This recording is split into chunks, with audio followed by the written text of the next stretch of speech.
When I arrived in Guatemala, I carried with me a 25-kilogram backpack, a camera, and a tripod. I made a pact that I wouldn't speak English for the first 6 months of my stay. I wanted to immerse myself completely in this new home. I was committed to staying as long as this took. I moved in with a Guatemalan family and enrolled in Spanish school. My world shrank, as did the words I used to communicate my ideas, needs, and observations. Being an outsider is difficult. Total immersion was tiring and lonely.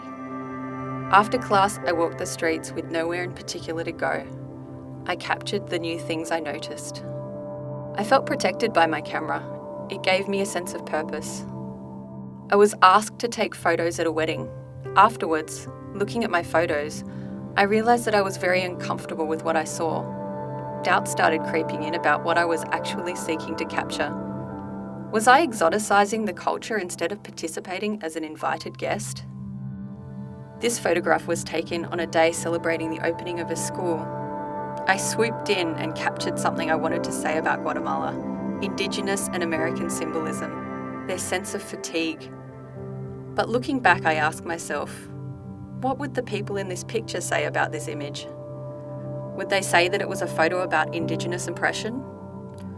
Or just people resting after a day of dancing and celebration? Was I seeking to replicate images of oppression? I realised that the expression on their faces was partly due to my position of power, both culturally and as a photographer who had not sought my subjects' permission. After believing that language would help me build a bridge to a new culture, I recognised that more than anything, the fleeting gestures communicated through the body are what established connection. The camera had been a barrier to the immersion that I desired. I take photos with a new awareness now, mindful of communicating respect rather than playing the role of the rabid hunter on the lookout for an already established narrative, and knowing when to put the camera down.